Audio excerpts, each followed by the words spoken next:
విశాఖ జిల్లాలో ఈ నెల 18 నుంచి 30వ తేదీ వరకు 10వ తరగతి పరీక్ష నిర్వహించేందుకు అన్ని ఏర్పాట్లు పూర్తి చేసినట్లు జిల్లా విద్యాశాఖ అధికారి చంద్రకళ అన్నారు. గురువారం విశాఖ డీఈఓ కార్యాలయంలో ఏర్పాటు చేసిన మీడియా సమావేశంలో ఆమె మాట్లాడుతూ జిల్లాలో 31,379 మంది విద్యార్థులు ఈ ఏడాది 10వ తరగతి పరీక్షలు రాయనున్నారని 138 పరీక్షా కేంద్రాలను ఏర్పాటు చేశామన్నారు.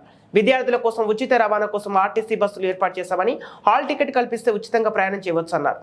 అన్ని పరీక్షా కేంద్రాల వద్ద 144 సెక్షన్ అమల్లో ఉంచామన్నారు. గతం కంటే ఈ ఏడాది మెరుగైన ఫలితాల కోసం కృషి చేస్తామన్నారు. పరీక్షలు మనకి ఈ నెల 18వ తేదీ నుంచి 30వ తేదీ వరకు మరి పరీక్షలు నిర్వహించుకోవడం అనేది జరుగుతుంది.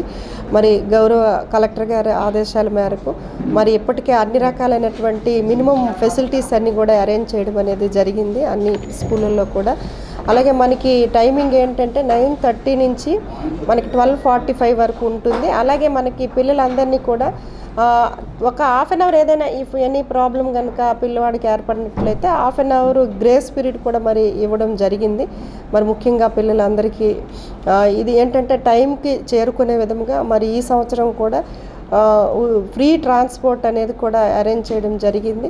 మరి పిల్లలందరూ కూడా హాల్ టికెట్ కనుక చూపించినట్లయితే పిల్లలకి మరి మార్నింగ్ సెషన్ ఆయా సెంటర్స్కి 8:30 వరకు రీచ్ అయ్యేటట్లు, అలాగే 12:45కి ఆఫ్టర్ ఎగ్జామినేషన్ తర్వాత కూడా వెళ్ళటానికి అరేంజ్మెంట్స్ అన్నీ చేయడం జరిగింది. అలాగే మరి ఈ ఏవైతే టెంపరేచర్ దృష్ట్యా కూడా మరి ఏఎన్ఎంస్కి ఆల్రెడీ కలెక్టర్ గారు ఇన్స్ట్రక్షన్స్ డిఎంహెచ్ఓ గారికి ఇవ్వడం జరిగింది. ఆ ఆదేశాల మేరకు మరి ప్రతి సెంటర్లో కూడా 2 ఏఎన్ఎంస్ని మనము అరేంజ్ చేయడం జరుగుతుంది. అక్కడ వాళ్ళకి కావాల్సినటువంటి ఓఆర్ఎస్ ప్యాకెట్స్ కానివ్వండి, అలాగే వాళ్ళకి కావాల్సినటువంటి మినిమము ట్యాబ్లెట్స్, మెడిసిన్స్ అన్నీ కూడా మోషన్స్, ఫీవర్ ఎవరికైనా ఉన్నా, ఏమైనా చిన్న ఏమైనా దెబ్బలు తగిలినప్పటికీ అక్కడికక్కడే ఏదైనా అంటే ప్రథమ చికిత్స చేయడానికి కావాల్సినటువంటి ఏర్పాట్లన్నీ కూడా చేయడం జరుగుతుంది. అలాగే మరి ఎస్పెషల్లీ మన దగ్గర 198 మంది పిల్లలు చిల్డ్రన్స్ విత్ స్పెషల్ నీడ్ వాళ్ళు కూడా రాయబోతున్నారు. వాళ్ళందరికీ కూడా కావాల్సినటువంటి ఏర్పాట్లు చేయడం జరిగింది.